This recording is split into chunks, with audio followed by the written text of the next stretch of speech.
네, 안녕하세요. 앞으로 여러분들의 국어를 가르치게 될 민상윤입니다.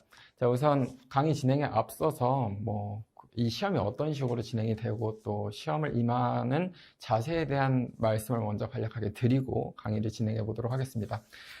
저 우선 강의에 앞서서 제가 드리고 싶은 말씀은 이 입시라는 것 자체를 제가 지도를 하면서 느꼈던 이제 성공한 분들의 사례에 대한 말씀을 먼저 드리고 싶습니다.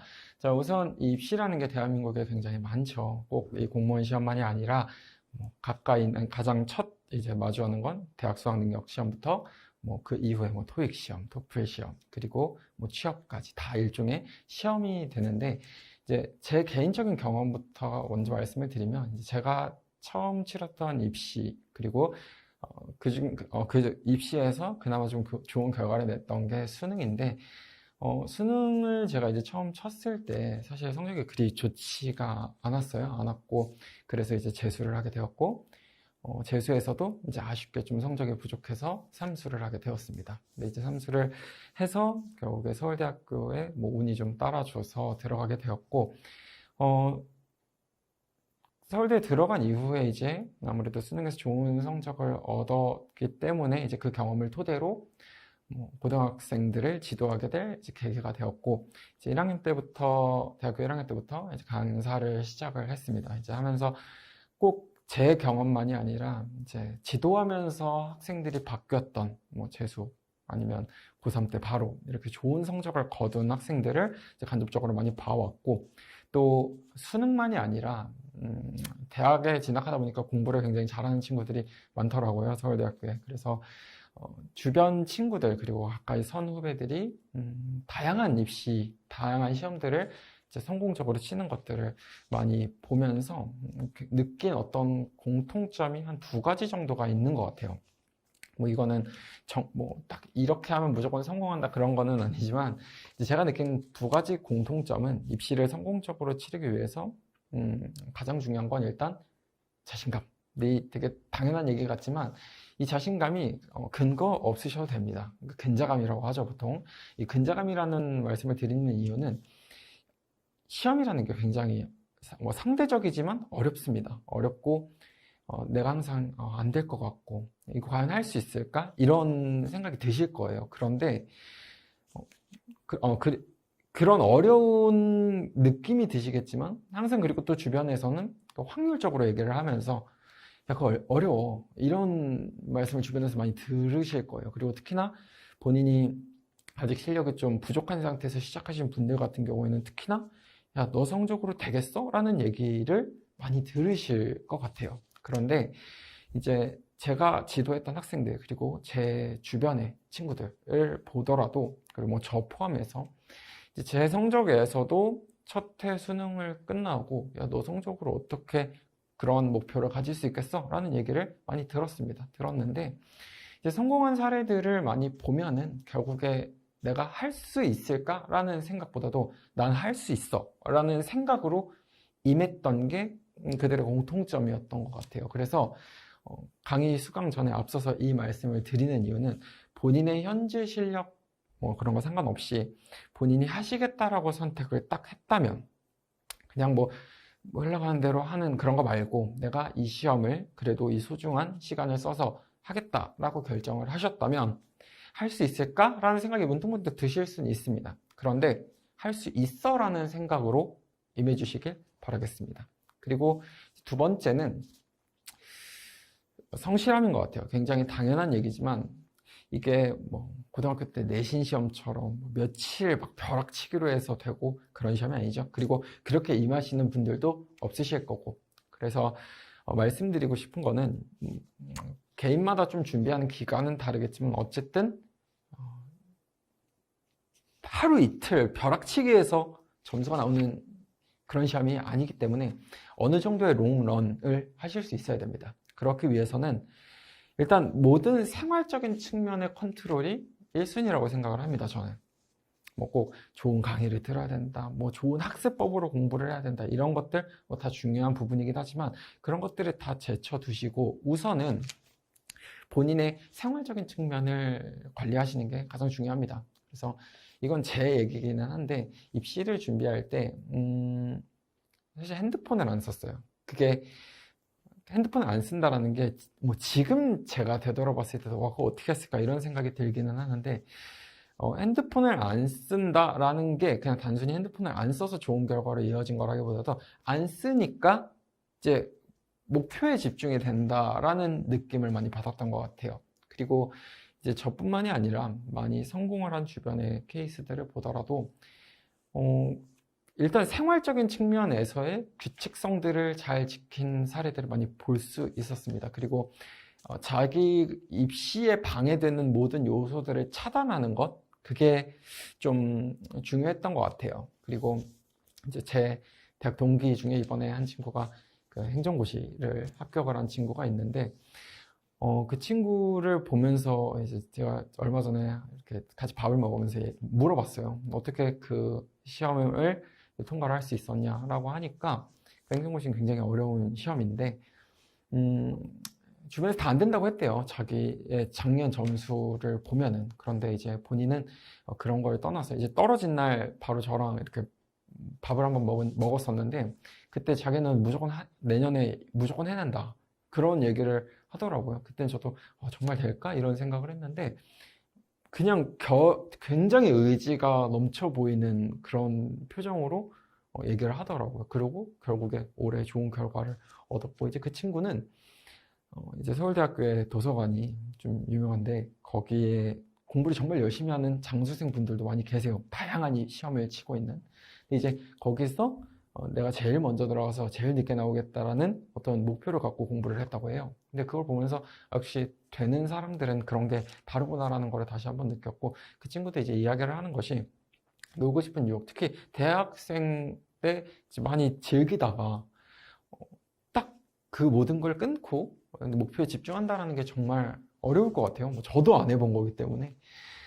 그래서 이제 그런 걸 보면서, 일단 생활적인 측면에서의 관리, 그리고 그걸 토대로 절대적인 학습량을 늘리는 것, 일단 그게 모든 입시의 기본이 돼야 되는 요소가 아닐까 생각을 합니다. 특히나 요즘엔 찾아보시면은 정말 유튜브나 이런 걸 통해서 좋은 학습법, 뭐 성공한 선배들의 사례, 이런 것들을 많이 보실 수가 있는데, 그냥 제가 말씀드리고 싶은 건, 그런 효율성은 당연히 가실수록 고민은 해나가셔야 되겠지만, 일정 수준, 특히 처음 시작하는 단계에서는 일단 롱런을 위해서 페이스를 좀 규칙적으로 가져가시는 것을 꼭 강조해 드리고 싶습니다.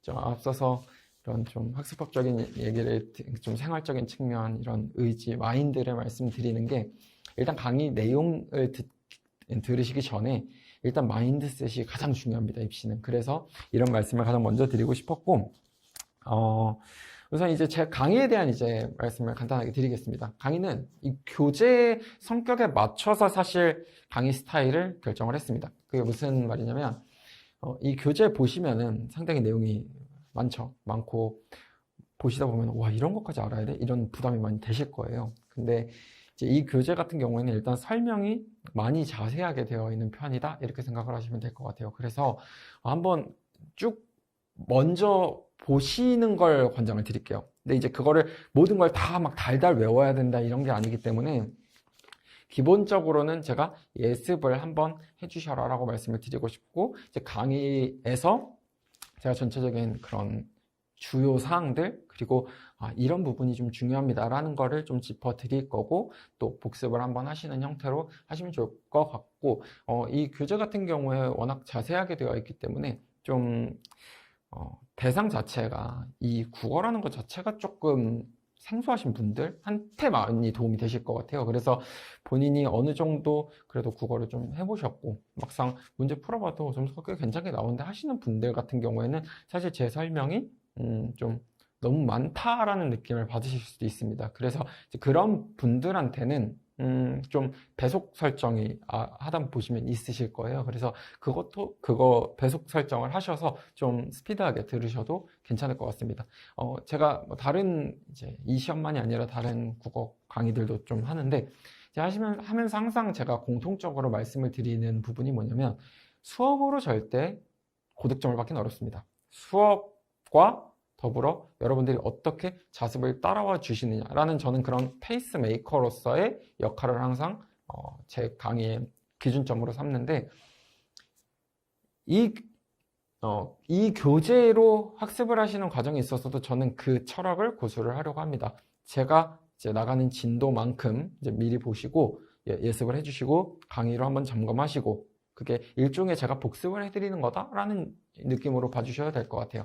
그리고 스스로 복습 한번 하시고 그리고 많은 양의 문제풀이들을 해나가시는 게 사실은 중요한 부분입니다. 그래서 이 단계, 개념, 이론 파트는 좀 학습을 한번 다진다 이렇게 생각을 하셔서 이제 개인의 수준에 따라서 좀 빨리 들으시는 분들도 계실 거고 좀 천천히 따라오셔야 되는 부분도 그런 분들도 계실 것 같습니다. 그래서 본인의 실력에 맞춰서 따라와 주시면 될 것 같고요. 공무원 국어의 좀 특징을 뭐 이렇게 한 줄로 요약하기는 어렵지만 제가 말씀드리고 싶은 부분은 우선 제가 그냥 처음 그 시험을 풀어봤을 때 느낌을 말씀을 드릴게요. 저는 그 전까지는 사실 수능 강의를 많이 했던 사람입니다. 그렇기 때문에 뭐 지금도 하고 있지만 수능 강의를 많이 수능 공부를 기본적으로 했던 상황에서 처음 이 시험을 풀어봤을 때 받았던 제 느낌 일단 지문 형태로 나오는 것들은 할만하다라는 거, 정복 가능하다라는 그 느낌을 제일 먼저 받았어요. 그리고 두 번째는 외워야 할 것들은 외워야겠구나라는 그 지점이 이제 제가 강조드리고 싶은 부분입니다, 사실은. 그러니까 제가 처음 풀었을 때, 어떻게 보면은 지금 공부를 처음 하시는 수험생분들과 비슷한 위치였을 때, 물론 국어에 대한 경험치는 좀 다를 수 있었겠지만, 제가 처음 받았던 느낌은, 이런 한자성어, 특히 한번 풀어보시고 들어보시는 게 좋을 것 같은데, 한자성어, 뭐, 맞춤법, 이런 것들은 조금 헷갈리실 수 있을 것 같아요. 그리고 저도 어떤 어휘의 뜻 이런 것들은 이제 수능에서 사실 경험을 많이 못 해본 것들이어가지고 와 이건 너무 생소한데 이런 거는 정말 외워야겠구나 외우지 않으면 틀리겠구나 라는 느낌을 많이 받았습니다. 근데 이제 그런 것들은 사실은 모두가 어려워하는 파트예요. 그래서 뭐 보편적으로 시험들의 특징이 나오는 것들이 어느 정도 나오고 생소한 것들이 나오죠. 그러면 이제 나오는 것들은 대부분 다, 그러니까 남들이 맞춰야 하는 것들은 나도 맞춰야 되고, 남들이 틀리는 것들을 내가 맞춰야 고득점이 가능한 거겠죠. 그래서 공무원 국어에서 좀 고득점을 받고자 하시면은 우선은 이제 뭐 비문학 이런 것들은 사실 많이 경험을 해보시면은 좀 나아지실 거예요. 충분히 정복 가능한 영역입니다. 그리고 숙달도가 좀 많이 중요한 파트예요. 그래서 어느 정도 성기간 두시고 많이 공부를 하시다 보면은 그런 점에서 점수는 챙겨 가실 거예요. 그리고 대부분 수험생 공부 많이 하신 분들은 그 부분에서는 점수를 챙겨 가실 겁니다. 그렇기 때문에 나도 반드시 점수를 챙겨가야 되는 부분이고, 근데 이제 변별력이 될 만한 그런 어려운 외워야 될 것들이 있는 파트를 꼭 암기를 잘 해주셔야 됩니다. 그게 뭐 어휘적인 부분 그리고 문법적인 부분 당연히 암기를 좀 해주셔야겠죠. 그래서 그런 부분에 있어서 외워야 할 걸 외우셔야 좀 남들보다 차별화된 점수를 받으실 수 있지 않을까. 그 정도의 특징으로 일단 가져가 주시면 될 것 같습니다. 그리고 이제 제가 뭐 모든 강의에서 이제 공통적으로 설정하는 게 있는데 처음에는 사실 진도를 그렇게 빨리 나가진 않을 겁니다. 그 이유가 제가 앞서 말씀드린 것처럼 강의와 자습을 함께 해주셔서 저와 같이 페이스를 만들어가는 거다라고 말씀을 드렸잖아요. 이게 뭐 비록 인터넷 강의겠지만 그래서 강의도 이제 수험생분들과 제가 같이 간다 생각을 해서 처음에는 이제 예습하시고 복습하시는 게 생소하실 거예요. 그렇죠? 그리고 공부라는 게 모든 적응 기간이라는 게 필요합니다. 그래서 나중에는 그러니까 지금은 예습을 어떻게 할까? 복습을 어떻게 할까? 그 자체도 일종의 고민거리가 되실 텐데 그래서 예습과 복습할 걸 지금 너무 많이 처음에 드리기보다도 처음에는 어느 정도 진도를 그렇게 무리하게 나가진 않으면서 예습 복습을 하는데 좀 적응을 하실 수 있게 해드릴 겁니다. 그게 한 사실 1주차 정도겠지만 그 이후부터 강의는 점점 가속도가 붙어 나갈 거다. 일단 그 정도까지만 알고 가시면 될 것 같습니다. 그렇기 때문에 기본 전제는 이제 수험생분들이 제 강의에 맞춰서 기본적으로 예습 복습은 잘 해주신다라는 전제 하에 그런 설정을 한 거니까요. 네, 그렇게 같이 따라와 주시면 될 것 같습니다. 그리고 저는 사실 강의에서 막 그렇게 재미있는 막 농담 이런 것들을 뭐 사실 잘하지도 못하고 그냥 주요 내용, 정말 시험에 도움될 만한 것들만 사실 핵심적으로 전달하는 걸 좋아합니다. 그래서 저는 그건 뭐 재능적인 부분도 있기 때문에 제가 할 수 있는 제 최선의 강의 스타일대로 강의를 진행해 보도록 하겠습니다. 자, 우선 간단한 오리엔테이션을 했고요. 내용으로 이제 한번 들어가 보도록 하겠습니다. 저희가 이번에 처음 배울 파트는 일단 이렇게 교재 보시면 1편 현대문학 되어 있고, 오늘 볼 부분은 1장 문학 일반론이라는 부분입니다. 우선 한번 지금 요 부분, 시작하는 부분을 아직 안 보신 분들 같은 경우에는 여기서 한번 끊고 한번 나가는 진도만큼을 예습을 하시고 들어주시면 되겠습니다. 자, 저는 보고 오셨다라는 전제하에 강의를 한번 진행을 해보도록 하겠습니다. 우선 이 내용들을 보시면 이걸 다 달달 외워야 되냐?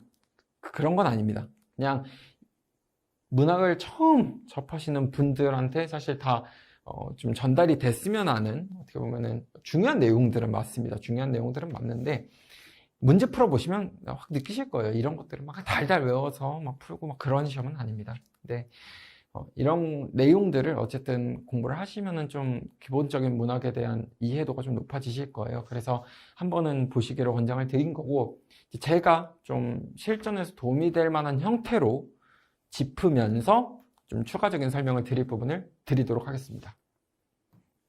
자, 우선 문학의 정의. 모든 정의라는 거 너무 어렵죠. 좀 정의라는 건 어떤 본질적인 거를 일반화한 거기 때문에 사실 딱 들었을 때 굉장히 와닿지가 않습니다. 근데 한번 정의를 살펴보면 문학이란, 정의도 사실 꼭 이렇게 정의 안 해도 돼요. 그래서 다양한 형태로 정의는 될 수 있는데 굉장히 잘 정의했습니다. 이거는. 자, 문학이란 인간의 가치 있는 체험을 밑줄 하나 쳐주시고요. 말과 글로 표현안에 밑줄 하나 쳐주시면 될 것 같아요. 그래서 결국에 이게 내용적인 부분 그리고 형식적인 부분, 이렇게 연결을 한번 지어보실까요? 제가 이 부분을 괜히 설명드리는 게 아니에요. 집중해주세요. 내용적인 부분과 형식적인 부분, 사실 저는 문학을 어떻게 정의해봐라라고 했을 때 내용과 형식으로 정의를 하고 싶습니다. 내용과 형식으로 정의를 하는 이유는 단순합니다. 왜냐하면 이 문학이라는 것 자체가 어떤 그 형태가 시든 소설이든 그런 걸 떠나서 글 쓰는 사람, 그냥 제가 좀 쉽게 표현할게요. 글 쓰는 사람이 뭔가를 쓰고 싶을 거 아니에요? 내가 느낀 어떤 교훈이라던가 슬픔이라던가 이거 정말 웃기고 싶은데 라는 어떤 컨텐츠, 이렇게 생각을 해보겠습니다. 그 컨텐츠를 여기 지금 가치 있는 체험이라고 표현을 한 거예요. 여기는 내용으로 표현이 된 거고, 그럼 그 컨텐츠를 어떤 형태로든 내 안에만 있으면 안 되잖아요. 표현을 해야죠. 그 표현을 할 때 표현을 하는 방식이 굉장히 다양하겠죠. 어떤 시로 표현을 하면 의인법을 쓸 수도 있고 직유법 이런 걸 쓸 수도 있고, 어쨌든 내 안에 있는 그런 추상적인 감정 혹은 생각을 드러낸다, 이렇게 생각해 주시면 될 것 같아요. 그래서 그 내용을 드러내는 방식이 곧 형식인 거죠. 그래서 이 형상화된다 라는 게 어쨌든 표현해내는 건데, 저는 이렇게 정리하면 내 안에 있는 어떤 추상적인 것을 구체화하는 느낌으로 문학을 생각해 주시면 좀 쉬울 것 같아요. 그래서 사실 문학이다 하면 너무 부담스럽잖아요. 근데 제가 꼭 좋아하는 건 아니지만 힙합을 한번 예를 들어볼게요. 싫어하는 것도 아닙니다. 사실 되게 즐겨 듣는데 힙합도 되게 생각해 보면은 비슷해요. 내가 느낀 어떤 생각을 막 물불토해내면서 얘기를 하는 게 힙합이잖아요. 좋은 되게 러블리한 힙합도 있지만 어쨌든 그 힙합에서 내가 전달하고자 하는 내용을 랩스킬 딱 그 정도로 생각을 해주시면 될 것 같아요. 그게 일단 문학이고, 일단 설명은 한번 보고 그럼 제가 다시 한번 정리를 해드릴게요. 문학이 다른 예술과 구분되는 점은 이 언어라는 특성을 갖고 있다는 겁니다. 음악은 그 음으로 하는 게 음악이겠죠. 또 문학에서는 언어의 형상화라는 언어를 통해 현실 세계를 더욱 실감나게 좀 더 구체적으로 표현을 하는 거다. 그게 문학이다. 라고 합니다. 그리고 이제 여기까지도 조금 뭐 그렇구나 하실 텐데, 내용과 형식이 중요한 이유는 더 와닿으시게 설명을 드리자면 문제에서 묻습니다. 그러니까 문제에서 꼭 이 시험만이 아니라 원래 뭐 국어 관련한 시험들을 보시면은 결국에 내용적인 부분을 묻거나 아니면 그 표현법 관련한 걸 묻거나, 그렇게 크게 두 축이 시험 문제에서 많이 나옵니다. 물론 이게 뭐 낭만주의냐 아니냐 막 이런 것도 나오긴 하지만, 보통 일반적으로의 큰 두 축은 내용을 묻거나 형식을 묻거나, 그렇게가 크게 두 축이라고 생각을 하시면 될 것 같습니다. 자, 근데 여기까지는 이제 교재에 있는 부분이고, 충분히 좀 그냥 이해하셔도 별로 와닿지가 않을 것 같아요. 그래서 제가 좀 설명을 하나 덧붙여 드리도록 하겠습니다. 이건 어디까지나 제가 그냥 문학을 표현하는 방식입니다. 근데 많은 수험생분들이 도움을 받으신 거기 때문에 이렇게 보시면 좀 편하실 거예요. 작가라고 해보겠습니다. 작가가 이 그림은 여기 위에다가 바로 그려주세요. 막 따로 노트를 또 만들어서 그러면은 막 공부할 게 너무 많아지셔서 집중이 잘 안 됩니다. 그리고 제가 중요한 내용들은 계속 반복을 드릴 테니까요. 자, 이대로 따라와 주시면 될 것 같아요. 작가가 이 세계라는 걸 봅니다. 이게 외부 세계겠죠. 근데 물론 외부 세계에 관심을 두지 않고 본인 내부, 본인 안으로 관심을 두기도 합니다. 어쨌든 시인, 작가가 세계를 바라볼 때 이걸 객관적으로 바라보냐라고 했을 때 그렇지 않습니다. 항상 놀랍게도 안경입니다. 안경을 한번 씌워볼게요.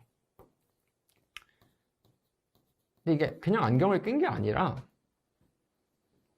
감정의 색안경이라고 제가 표현을 해보겠습니다.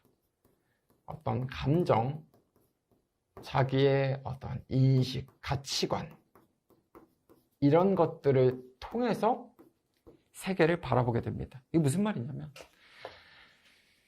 제가 지금 저 앞에 커피가 있는데 커피를 딱 마셨어요. 커피를 마시는데 기분이 좋아. 오늘 막 좋은 일이 있네. 저녁에 놀러 가야지. 그러면은 커피 맛이 좋겠죠. 아메리카노가 쓰지 않고 고소하다 이렇게 느낄 겁니다. 근데 기분이 안 좋아. 오늘 또 월요일 시작이네. 딱 그러면은 커피탕 먹었을 때 쓸 겁니다.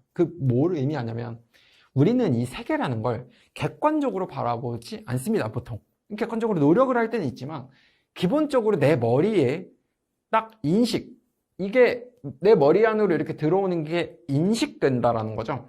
인식이 될 때는 내 감정 혹은 내가 갖고 있는 어떤 뭐 편견이 될 수도 있고 가치관이 될 수도 있고, 그걸 통해서 세계를 해석하고 받아들이게 됩니다. 그래서 저는 그 표현을 주관적이라고 표현을 해볼게요. 그래서 우리는 보통 세계를 주관적으로 인식을 하게 됩니다. 그리고 이 세계의 특징에 대해서 제가 좀 말씀을 드리면, 내가 관심을 바깥에다 두는 걸 보통 뭐 관찰한다고 표현하는 거고, 내부로 갔을 때는 보통 성찰이라는 표현을 들어보셨을 것 같아요. 성찰, 나를 되돌아보는 겁니다. 근데 이제 나를 되돌아볼 때 왜 보통 성찰을 하면은 부끄러움으로 이어지는 경향성이 많냐? 무조건 그렇다는 거 절대 아닙니다. 일단 관심의 방향이 내 안쪽으로 돌아와 있으면 성찰이에요. 좀 큰 의미의 성찰로 보면 내 안으로 딱 되돌아보는데, 자기 자신을 되돌아봐라고 했을 때 뭐 스스로 한번 생각해 보세요. 너무 멋진데? 하는 분들도 계실 거예요. 근데 기본적으로 내가 어떤 나를 되돌아봤을 때는 사실 내가 잘못했던 거, 실수했던 거, 민망했던 거, 그런 것들이 많이 생각이 나죠. 그래서 보통 성찰을 하면은 부끄러움으로 이어지는 경향성이 많고요. 자, 이 세계와의 관계, 이걸 자아, 뭐 이렇게도 표현해 볼게요. 자아, 세계와의 관계를 살펴보면 사실 제가 분류를 한번 해봤는데 좋거나 안 좋을 것 같아요. 그쵸? 나와 이 세계의 관계가 좋거나 안 좋거나. 그래서 이 상황 인식이라고 해보겠습니다. 상황 인식. 상황에 대한 판단이 일단 좋거나 안 좋을 거나인데, 여기에 대한 나의 반응이 사실은 중요합니다. 왜? 이 반응이 표출된 게 문학 작품이죠. 아까 말씀드렸던 어떤 내용, 상황에 대한 인식, 반응 다 내용이지만 이 내용적인 가치 있는 체험. 그래서 내 리액션은 좋아서 좋을 수도 있고요. 좋아서 또 안 좋을 수도 있겠죠. 그게 무슨 말이냐면 나만 이렇게 좋은 거 아니야? 이 세계에는 되게 안 좋은 사람들도 있는데 상황이 나만 이렇게 너무 행복한 거 아닌가? 그럴 수도 있겠죠. 근데 사실 문학의 기본적인 속성 중에 하나는 이 마이너스적인 겁니다. 나와 세계의 관계가 갈등. 그래서 그렇게 자주 등장하는 표현이 부정적 현실이라는 표현들이에요. 왜냐면 사실 이렇게 막 배부르고 할 때는 그냥 막 좋은 노래를 하지 그렇게 막 울분을 토하는 얘기를 하지 않겠죠. 그래서 내가 어떤 얘기를 표출하고 싶을 때 만약에 내가 너무 배부르고 너무 행복해 그럼 그냥 행복하게 즐기다가 끝나는 경우가 많아요. 막 뭔가를 또 얘기해야지 작품해야지 그게 굉장히 특이한 사람들이지. 근데 내가 억압받고 막 힘들고 그러면 하고 싶은 얘기가 많아요. 그래서 제가 계속 힙합을 얘기하는 게 사실 시나 힙합이나 힙합도 나중에 가사 보면은 먼 후대에 보면은 시랑 느낌 비슷하지 않을까요? 그게 무슨 말이냐면 내가 힙합 소재들을 많이 보시면은 옛날에 가난했고 내가 바닥에서 시작했고 근데 이겨냈어 막 그런 얘기들이 많잖아요. 그런 상황 속에서 이 부정적 현실 속에서 야 나는 성공할 거야 이런 극복 의지라는 표현이 문학에서 꽤 자주 나오고요. 근데 여기서 이 상황에 대해서 여전히 좀 비관적으로 보는 경우도 있습니다. 좌절. 특히 문학 작품에서 보면은 그런 게 있어요. 이제 일제강점기에 야 미래는 올 거야 이런 시가 있는 반면에 일제강점기에 이 미래가 나아질까? 라는 시도 있습니다. 그래서 그런 느낌들을 한번 봐주시면 될 것 같아요. 그리고 제가 여기서 좀 중요한 개념어, 그러니까 문학에서 개념어라고 하는 것들이 있는데 중요한 좀 키워드들 같은 걸 지금 간간히 이렇게 말씀을 드리는 게 하나 여기서 보시면은 갈등이라는 개념입니다. 그래서 문학에서 이 갈등이라는 건 정말 본질적인 성격 중에 하나입니다. 그래서 이 갈등이라는 건 근데 또 두 가지 형태가 있어요. 내적으로 갈등을 하는 경우가 있고요. 외적으로 갈등을 하는 경우가 있습니다. 외적 갈등은 결국 자아와 세계와의 정말 외부적인 요인에 의한 갈등이에요. 예를 들어서 일제강점기 이런 게 있겠죠. 이제 내적 갈등이 뭐냐라고 했을 때 많이들 거추장하게 생각을 하시는 분들이 많은 것 같아요. 내적 갈등이 뭐야? 라고 했을 때 내적으로 갈등하는 막 선과 악의 대립 이런 걸 생각하시는데 물론 맞죠. 물론 맞는데 그냥 모든 류의 고민 이렇게 좀 더 크게 생각해 주셔도 됩니다. 예를 들어서 저도 지금 고민해야 되는데 이따 점심 뭐 먹지? 라는 지금 이제 곧 점심시간이에요. 네, 점심시간인데 이따 점심 뭐 먹지? 이따가 점심시간에 여기 사람들 많은데 나 어디 가서 먹지? 막 이런 고민하는 거 모든 류의 고민이 일종의 만족되지 않은 상태 이 갈등이라는 걸 다시 정해야 되는데 이거는 엄청 큰 막 VS라기보다도 불만족의 상태다 그렇게 생각해 주시면 좋아요. 그래서 내적 갈등 모든 류의 고민 내적 갈등이에요. 외적 갈등은 어쨌든 외부적인 갈등이 있어야 되는 거기 때문에 좀 많이들 쉽게 생각하시는데 내적 갈등은 조금 어려워하시는 것 같아요. 그래서 이 정도로 문학에 대한 기본적인 그런 속성을 이해해 주시면 좋을 것 같고 문학에서 그래서 중요한 게 뭐냐면 그런 상황을 어떻게 표현하고 그러니까 상황이 어떤지를 일단 기본적으로 파악하시는 게 중요하고 절대 놓치시면 안 되는 게 사실 그 안에서 이 사람이 어떤 반응을 보이고 있나 어떤 감정 상태가 되었는가 라는 지점입니다. 제가 문학 공부하시는 분들한테 그러니까 많이 부담스러워 하시는 이유를 여쭤보면은 해석이 안 돼요 라는 말을 가장 많이 듣는 것 같아요. 특히 시는 해석이 안 돼요. 뭘 읽어내야 될지 모르겠어요 라는 거. 근데 이렇게 생각해 볼까요? 이 시험이라는 거는 시험의 문학이 연관되어 있는 모든 시험은 재밌는 특징이 뭐냐면 글을 쓴 사람과 문제를 만든 주체가 다르다라는 거예요. 즉, 작가가 글을 쓴 거고, 문제는 그 시험 기관이 낸 거잖아요. 그렇기 때문에 시험 기관이 이 작가한테 가가지고 뭐 옛날 이육사 시인한테 가서 이거 왜 쓰셨어요? 못 물어보죠. 그게 아니라 이 시 혹은 소설 쓴 원본을 토대로 우리 시험 기관이 이렇게 문제를 내볼까? 내가 평가하고자 하는, 우리 기관이 평가하고자 하는 기준을 한번 녹여서 문제를 만들어 볼까? 즉, 시험의 주체와 작품의 주체가, 글 쓴 주체가 다르다라는 거. 그렇기 때문에 사실 이 시나 소설의 해석이 완벽하게 된다는 것 자체가 사실은 어렵습니다. 그리고 그 짧은 시간에 그 시인분들이 얼마나 깊은 고민을 해서 조사 하나까지도 신경 써서 쓰는데 우리가 그거를 어떻게 몇 초 안에 딱 읽어내느냐? 안 된다고요, 그거는. 그래서 뭐 정말 관습적으로 나오는 고전시 같은 것들은 뭐 어느 정도의 뜻이 관습적이라는 표현 자체가 보통 그렇게 해석이 된다라는 의미잖아요. 그래서 뭐 예를 들어서 고전시 가서 홍진이라는 표현이 있어요. 홍진이라는 게 되게 자주 등장합니다. 뭐 보통 필수 고전시다라고 하면은 많이 보실 수밖에 없는 그 단어 중에 하나가 홍진인데, 홍진의 그냥 단어적인 뜻을 보시면은 붉은 먼지 뭐 이런 건데, 그 붉은 먼지가 관습적으로는 그냥 좀 속세? 우리 그 현실? 그런 걸 상징합니다. 근데 그런 것처럼 우리가 어느 정도 이 시험을 준비하는 데 있어서 지식적으로 알아두셔야 하는 것들은 분명히 있지만 시의 모든 부분을 완벽하게 해석해야 내가 문제를 풀 수 있다는 건 아닙니다. 그거는 이제 문제풀이를 할 때 좀 말씀을 드릴 부분이고, 그렇기 때문에 이제 제가 지금 단계에서 좀 어쨌든 막 혼자 풀어보시고 계신 분들도 계실 거기 때문에 문학 공부하실 때 좀 팁을 드리면, 지금 해석이 안 되는 그런 부분 하나하나에 스트레스 받으시면서 문제 푸시지는 않으셔도 될 것 같아요. 한번 이렇게 해보세요.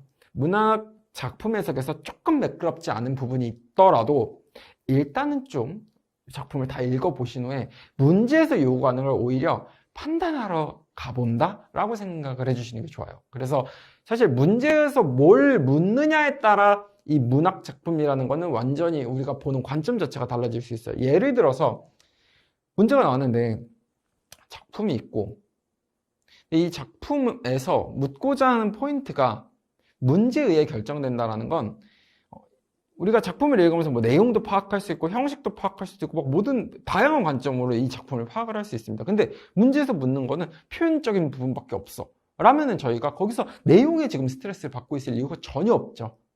물론 감상, 문학 작품을 감상한다는 건 잘하면 잘할수록 좋을 수는 있습니다. 근데 우리는 시험을 쳐야 되는 입장이잖아요. 그렇기 때문에 이 작품을 얼마나 내가 멋있게 감상할 거냐 그런 거 말고 문제에서 묻는 지금 포인트가 뭐냐에 따라서 작품 감상의 포인트는 달라질 수 있다는 거. 그렇기 때문에 정리하면 너무 감상하는 게 어려워요. 이것 때문에 부담스럽게 느끼시겠지만 그 부담은 좀 덜으셔도 된다. 그러니까 너무 지금 문학을 어렵게 생각하지 마시고요. 기본적으로는 얘가 세계를 보고서 내 안에 어떤 이 추상적인 감정의 상태로 인식이 됐어. 이 모든 내용을, 이걸 다 내용이라고 해서, 자, 내가 이제 표현을 한번 해볼까? 표출하는 거. 구체화를 해서 나온 게 작품이다. 이렇게 생각하시는 게 좋을 것 같습니다. 그러니까 이 앞에 엄청 많이 설명을 지금 드렸는데 이걸 전제로 저는 모든 문학을 설명을 할 거기 때문에 꼭 필기해 두시고 한번 스스로 그려보시면서 당연하네, 문학은 원래 이런 거네, 이렇게 생각을 해주시면 될 것 같습니다. 자, 넘어가 보도록 하겠습니다. 그래서 여기에 가치 있는 체험을 표현한 거다. 문학의 본질 이렇게 되어 있는데, 이제 제가 설명드린 거 토대로 보시면 조금 와닿는 게 많으실 거예요. 언어를 표현하는 매체, 언어를 활용한 거다. 구비문학, 뭐 말로 전해지거나 기록에 다 포함됩니다. 개인의 체험의 표현. 자, 이게 개인의 특수한 체험, 어쨌든 본인이 느낀 어떤 모든 류의 체험입니다, 사실은. 꼭 특수해야 되냐, 그건 아니에요. 개인이 느끼기에, 이거는 쓸만하다라는 게 특수한 거겠죠. 그래서 그거를 얘기를 하는데, 사실 어느 정도 보편적인 공감대를 얻는 경우, 근데 이거 너무 막 어렵게 생각하지 않으셔도 되는 게 보통 사람들이 생각하는 게 비슷하다 이 말이에요. 그래서 뭐 사랑 얘기하는데 다 보편적으로 어느 정도 공감이 되죠. 그래서 보편적 사상과 일치한다. 그다음 사상과 정서의 표현, 미적으로 정화되고 정서화된 사상의 표현. 포인트를 어디서 주냐에 따라 좀 다를 것 같은데 개인의 어떤 체험, 개인의 정서를 표현한 거다. 네. 개연성 있는 허구의 세계. 개연성 자체가 조금 생소하신 분들도 계실 거기 때문에 이게 문학에서는 기본적으로 내 주관에 의해서 세계를 만들어낼 수도 있겠죠. 근데 그래서 허구의 세계라고 표현이 됩니다. 물론 아닌 것도 있어요. 아닌 것도 있는데 일단 기본적으로 어느 정도의 내 머릿속에서 나온 것, 즉 왜곡이 됐다라는 점에서 허구라고 표현을 하곤 합니다. 근데 이게 실제 생활과 완전히 유리됐다, 떨어져 있다 그런 건 아닙니다. 어느 정도 실제 생활에서 유체된 세계다. 그래서 그런 걸 개연성이 있다. 개연성이 있어야 우리가 공감이 많이 되겠죠. 근데 이 개연성이 하니까 제가 생각이 하나 나는 게 요즘 이 강의가 찍어지고 있는 시점에서 펜트하우스라는 드라마가 시작을 했습니다. 안 보신 분들도 계실 텐데 이 펜트하우스라는 거를 제가 굉장히 재밌게 보고 있는데 펜트하우스를 보면은 정말 말이 안 돼요. 막 죽었던 사람이 계속 살아나고 막 머리 바꿨다고 못 알아보고 그런 거는 좀 개연성이 떨어지는 거겠죠. 근데 이제 그래, 그 펜트하우스에 설명을 드리는 건 아니기 때문에 이제 그런 건 좀 개연성이 많이 떨어진다라는 그런 거. 어쨌든 개연성이라는 건 실제 생활에서 우리가 어느 정도 공감을 할 수 있는 것. 자, 통합된 구조. 이 구체적인 미적 표현인 형상과 경험을 의식 세계로 섭취하는 정신적인 인식이 포함된다. 제가 중간중간에 다 녹여서 조금 말씀드린 거예요. 표현한 거를 우리가 머릿속으로 인식하는 것도 같이 다 문학 작품에 포함이 되는 거겠죠. 그래서 이거 그냥 한번 보시면 될 것 같습니다. 근데 이게 이제 기출인데요. 위에서 본 거랑 사실은 문제 푸는데 관련성이 있는 것도 있긴 있는데 이런 거는 사실 문학을 알아야 된다라기보다도 이 내용적인 측면이 문학에서 제가 설명드린 것과 관련이 있는 건지 사실은 그냥 비문학 글, 문장 잘 읽는 것 그런 관점으로 보셔야 되는 거예요. 제가 설명을 한번 잘 드려보겠습니다. 그러나 문학을 비롯한 모든 예술은 인간을 총체적으로 다룬다. 내용적인 걸 한번 보시면 일단 그러나라는 접속사에 대해서 좀 주의하시는 게 좋아요. 접속사라는 건 이렇게 생각을 해주시면 될 것 같습니다. 논리적인 관계, 뭐의? 문장의. 그래서 문장과 문장의 관계를 설정해 주는 부분입니다. 그렇기 때문에 접속사라는 거는 기능적으로 굉장히 중요한 기능을 합니다. 국어에서. 내용적으로 한번 살펴보겠습니다. 사실상 모든 예술과 학문은 인간을 위해 봉사한다. 그것은 인간에게만 봉사하고 있다. 기억 뒤에 인간을 대상으로 다루고 있는 인문과학은 인간의 어느 한 면만을 연구하고 관찰한다. 사회학은 인간과 사회와의 관계를, 심리학은 인간의 심리를 분석하고 종합한다. 어쨌든 이렇게 나열이 좀 되고 있는 것 같아요. 인문과학의 특징, 그리고 사회학, 그리고 심리학. 근데 문학은 어떤 개인의 한 측면만을 붙잡고 씨름함으로써 인간을 피상적으로 그리고 단편적으로 파악할지도 모르는 단점을 막다. 자, 여기 보시면 여기에 묶어보실까요? 어떤 개인이 한 측면만을 붙잡고 하는 것을 막았다. 자, 그러면서 이 앞에 문장들을 어떤 프레임으로 만들어 두냐면 얘들은 지금 한 면만 단편적으로 보는 애들 이렇게 범주화를 합니다. 그래서 다시 재해석해 보면은 앞으로 다시 가볼게요. 이런 게 이제야 비로소 포인트가 되는 거겠죠. 어느 한 면만. 여기서는 사실 티는 안 났지만 인간과 사회라는 한 측면만 그렇게 문장이 재해석되는 거겠죠. 심리학은 어쨌든 인간의 심리라는 한 측면을 분석한 거야 라고 해서 지금 우리가 읽은 세 줄은 한쪽 측면만을 본다라는 그런 프레임이야. 그리고 그거에 비교 대조되는 게 총체적 한 측면이 아니라 한 측면이 아닌 것들 전체적으로 총체적으로. 자, 그래서 문학을 비롯한 모든 예술은 인간을 총체적으로 다룬다. 문학을 포함해서 총체적으로 다루는 거. 그렇기 때문에 이런 흐름이 들어갈 수 있는 거. 여태까지는 한 면만 보다가 그러나 하면서 전환을 해주면서 총체적으로 보게 된다. 이렇게 들어가야겠죠. 그래서 정답은 3번이 되겠습니다. 좀 충분히 이해되실 것 같고, 인간이 단편적으로 파악될 때는 문제가 된다. 문학은 그러한 불균형을 인간을 총체적으로 제시함으로써 규정시킨다 라는 내용입니다. 보시면 이제 그냥 우리 글 잘 읽으면 되는구나, 좀 부담 안 가지셔도 될 것 같습니다. 자, 이거는 그냥 한번 살펴보시면 될 것 같고요. 문학의 기능, 문학은 독자에게 어떤 쾌감을 줍니다. 그리고 교시적, 문학이 자체 즐거운 거죠. 제가 그냥 계속 힙합으로 예를 들어볼게요. 힙합을 들으면은, 음악들을 들으면은 내용적인 것들이 분명히 전달이 됩니다. 그래서 힙합 아니고 음악 이렇게 해볼게요. 음악을 들으실 때 내용을 들으세요, 멜로디 들으세요? 딱 그렇게 많이들 질문을 하시죠. 각자 다르실 텐데 취향이.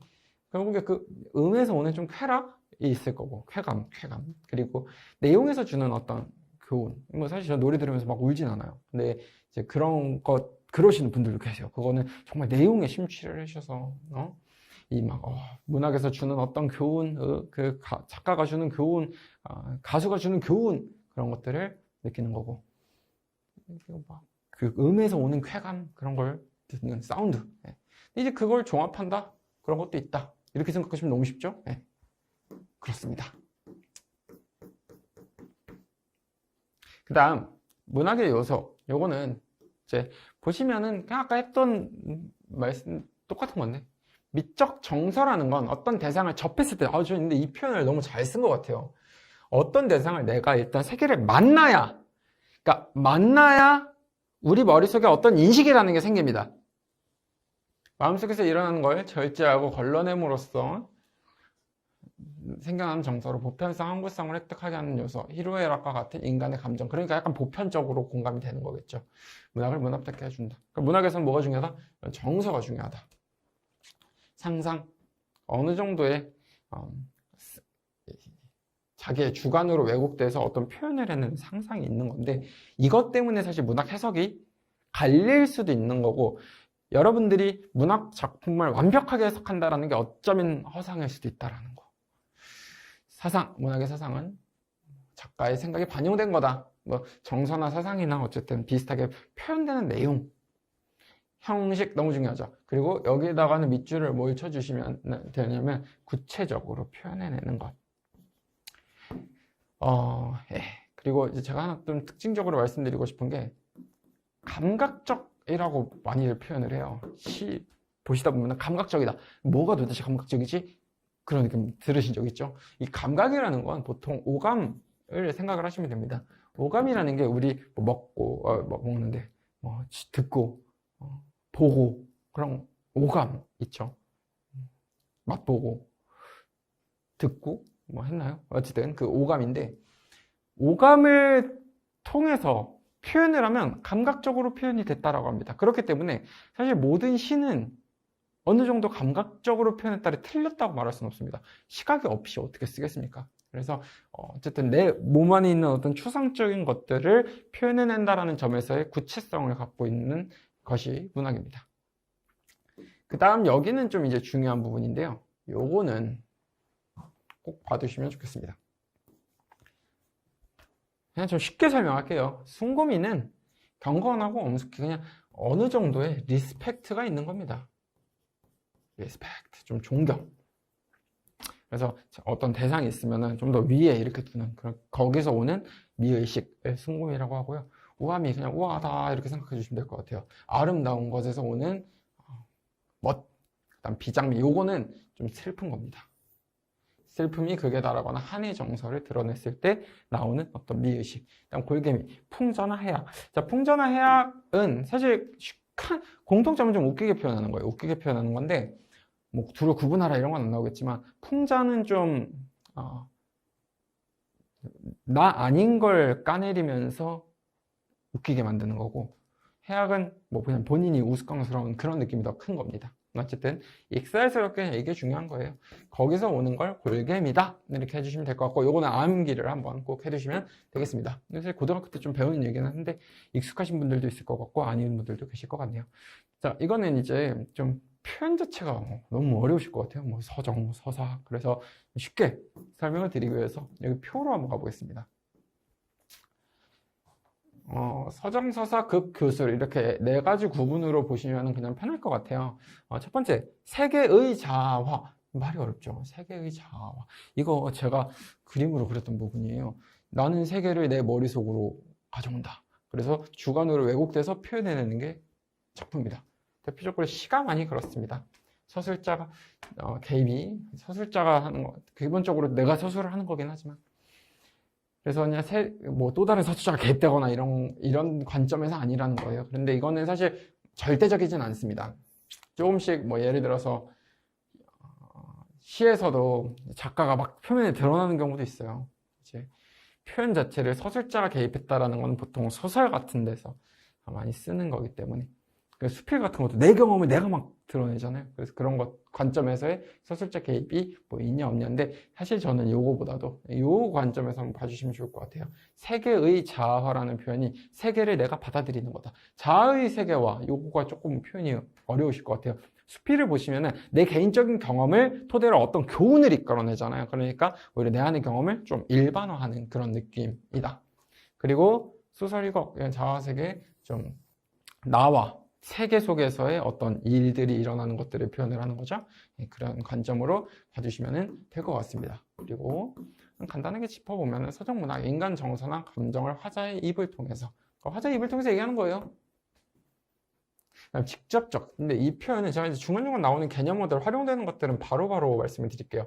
이 직접적으로 표현을 할 수도 있고요. 간접적으로 표현을 할 수도 있어요. 이 직접 간접이라는 거는 쉽게 말씀드리면 이거예요. 나 슬퍼. 굉장히 직접적이죠. 근데 나는 눈물이 나.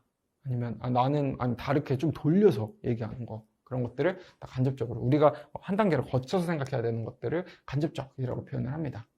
주관성 당연히 강하겠죠. 그래서 주관성이라는 개념도 잘 알아두셔야 되는데 반대되는 건 객관성이죠. 이 객관성이 그래서 문학에서는 좀 묻기가 어려운 겁니다. 그리고 이 객관성과 느낌이 유사한 개념어가 들어보셨을 것 같아요. 관조라는 개념입니다. 관조라는 거는 사전적인 정의는 멀리 떨어져서 바라보고 조망하는 그런 것들을 관조라고 하는데 뭔가를 깨닫긴 하지만 어쨌든 이 관조, 뭔 거리를 두나 막 이렇게 생각하시면 좀 어려워요. 그게 아니라 감정이 막 개입되어 있거나 막 감정적으로 이렇게 되어 있는 거는 관조라고 보면 안 됩니다. 그래서 관조는 그냥 멀리 떨어져 있다라기보다도 감정이 절제되어 있다. 그 관점에서 봐주시는 게 되게 좋습니다. 그다음 서사문학, 문자 언어로서 다양한 삶, 세계를 보면서 삶을 표현을 해주는 겁니다. 그래서 이야기를 전달하는 서술자가 존재하면 이 서술자가 1인칭 혹은 3인칭 1인칭 주인공이 될 수도 있고 내가 주인공, 나가 등장합니다. 그게 핵심이에요. 나. 그래서 나가 나와서 얘기를 하거나 내가 바라보면서 얘기를 하거나 혹은 3인칭에서 관찰만 하는 애도 있고 전지적 작가, 신처럼 쟤는 무슨 생각을 하고 있어, 쟤는 무슨 생각을 하고 있어를 다 써주는 거, 그런 걸 전지적 작가 시점이라고 합니다. 그래서 어떤 스토리가 있는 거다. 어렵지 않으실 것 같아요, 그렇죠? 극문학은 이제 극상형을 전제로 하는 문학인데 등장인물이 직접 등장해서 말과 행동을 보여주죠. 서술자가 개입하지 않으면 갈등을 중심으로 이야기가 전제된다. 모든 게 다 그렇다라고 범주하기는 좀 어렵습니다. 그냥 기본적으로 대체로 그렇다라고 말씀을 드렸어요. 이 극문학에서 좀 가끔 그런 것도 있어요. 등장인물이 직접 등장은 하는데 이 관객한테 말을 걸기도 합니다. 말을 걸면 제가 이것까지 설명을 드리는 게 좋을 것 같아요. 말을 거는데 거리감이라는 개념에 대해서 설명을 드릴게요. 말을 걸어요, 갑자기. 제가 지금은 수험생분들에게 막 말을 걸지만 예를 들어서 드라마 같은 걸 보다가 드라마가 갑자기 TV를 보면서 안녕 막 이러면은 굉장히 거리감 느껴지시죠? 이제 그게 거리두기라는 개념인데 거리를 둔다라는 거는 우리의 몰입이 깨집니다. 그 주인공에 대한 몰입이 깨지게 되죠. 근데 그걸 통해서 우리 내용을 빠져들면은 사람들은 그게 되게 당연하다라고 생각을 하게 됩니다. 몰입을 하게 되죠. 몰입을 해서 그 하는 말들이 다 정답처럼 느껴지고 다 맞는 것처럼 느껴지고 그게 언론의 위험성이기도 하죠. 근데 이제 그런 무비판적인 맹목적인 받아들임을 경계하라는 의도를 갖고 몰입을 일부러 깹니다. 거리를 만드는 겁니다. 이것도 극문학에서 종종 쓰는 개념입니다. 그 다음 교실문학 11 자가 세계화가 된다. 이건 이제 조금 아실 것 같아요. 그래서 현실 속에 내가 어떤 느낀 거를 확장을 하면서 세계 사람들 나 말고도 이렇게 사람들이 생각하지 하면서 이렇게 확장을 하는 거, 그런 것들을 표현을 합니다.